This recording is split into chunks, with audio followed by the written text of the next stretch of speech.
Welcome. This is the Evolved Educator podcast. Each episode, we like to talk about education and teaching. Our goal is for you to feel part of the community, and we want to learn from you, and we hope that you learn something from us too.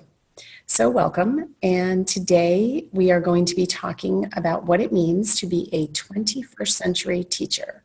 I'm Jennifer. I'm Chanmi. And I'm Michelle.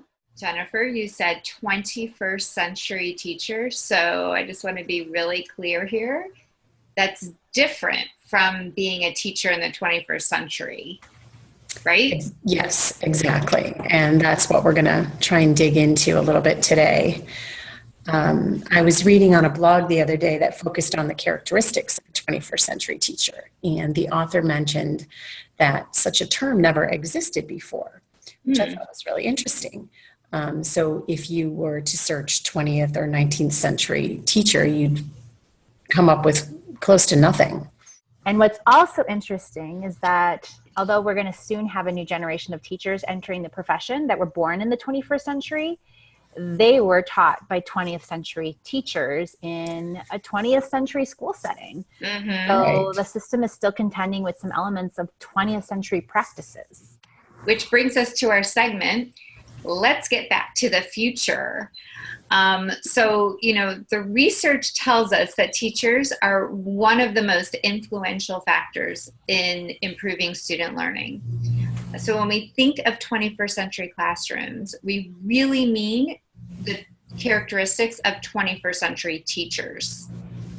So are you talking about someone who is tech savvy or has a lot of tech in the classroom? Nope, not about the tech. It's about the teacher's approach and the methods students use to learn. I mean, tech is nice, but that's not really what it means. It's about the approach and the methods. Yeah, and I recently read an article with the headline, "The key to 21st century classrooms isn't tech, it's evolved teaching." And I thought, exactly, that's why we named the company Evolved Educator. So who is the 21st century teacher? Well, being a 21st century teacher is really about setting up the structures and deliberately planning specific techniques for how students learn. The focus is really on the deep personalized learning. The Partnership for the 21st Century Learning says there are a few things people can do to push themselves to be a 21st century teacher. And the first thing to consider is collaboration. So that's for us teachers as well, because this raises the capacity for all teachers. Teachers need a community to reflect, refine, and improve their 21st century skills and practices.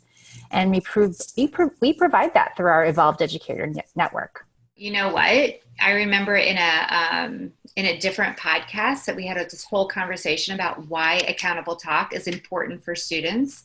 And then we discussed the research that says thinking and speech are symbiotic. And so that we talked about that talking helps the brain form ideas. And really it's no different for teachers, because we're people too. We are? So, effective teachers. Teachers are visionaries. The 21st century teacher knows how to design authentic learning experiences that pique student interest. And these learning experiences build thinking skills to help prepare them for life. So what are students going to be doing? And it's about their communication. Right. So the 21st century teacher really plans specific strategies that build equity in the classroom. They're culturally proficient. While every student is dealing with something, being strategic about planning equitable experiences so that all the students can learn is especially important for students living in poverty and minority students and English learners as well. The goal is to give each child what he or she really needs, which may mean reaching outside of the classroom, outside resources. And that just goes back to the focus being on the deep personalized learning. So The lesson I think here is that because teachers have such a significant ability to improve student learning, it's really crucial for teachers to deliberately plan opportunities to teach students how to learn problem-solving skills and then how to apply their learning in an authentic way. So this brings us to our segment, Strategies That Get the W. Every episode, we like to send you off with a little goodie, a strategy that you can use in your classroom right now. So Chanmi, what do you have for us? There is a strategy for reading and analyzing nonfiction. It's called the RAND strategy, and it was by Tony Stead. When you use this strategy, it takes students through the inquiry process. And first, you brainstorm, what do I think I know? And then you do the research. You have confirmations. Yes, I knew this. Or misconceptions. Oops, maybe I was wrong. And then as you continue through the inquiry process, you keep track of the new information, what you learned, and then you also identify any new wonderings that you have because you want the learning to continue.